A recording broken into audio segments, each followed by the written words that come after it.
What up, guys? Welcome back to the channel. This your boy J Reef, J Reef's Love of Cars. Let's dive right into this video. So what we have on the channel is a 2025 Corvette ZR1. Now, if you're like me, you haven't really paid too much attention to the Z8s. I mean the C8s, not Z8s, and definitely not the ZR1.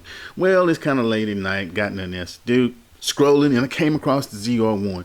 Now, this article is kind of old. I found it on MSN, but thought I'd share it with you, share my thoughts, just in case you might want to know, which you probably don't. So this is the ZR1 Corvette. If you follow my channel any amount of time, you will realize that I am stuck on the C6 Corvette. C6, C7 Corvette is cool. It took a while for that to grow on me, and I'm sure it'll take another while for this C8 to grow on me. But I don't know, because I don't consider it a Corvette. I consider this a new car that Chevy came out with, and they put the Corvette emblem on it, not a Corvette. But this particular article, it starts out by saying 2025 Corvette ZR1 pricing and options. How expensive can it get? Now, these cars, the good thing about the Corvette in the past is the fact that the average Joe could have that performance without breaking the bank. If you're middle class, $50,000-$60,000, you got a pretty good, decent performing car. But nowadays, with technology and the prices, these cars aren't even affordable for the average person anymore. I don't even know who they're geared for.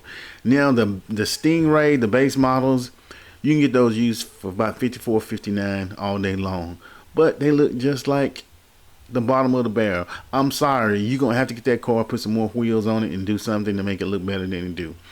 Now, this article goes on to say Chevy's released the pricing for the 2025. The coupe starts out at $174,000, while the ZR1 convertible gets you all the way up to $184,000, and that includes destination. Ooh, now I don't know about you.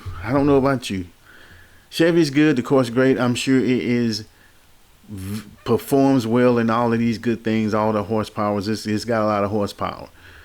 But I'm sorry, if I'm going to pay 174, 185, I'm going to get a McLaren or I'm going to get a Lamborghini. Because in that price range, if you pull up to a Cars and Coffee or an exotic car meet, and you pull up in the Chevy ZR1, you're not going to get the same attention or respect as you would with a McLaren.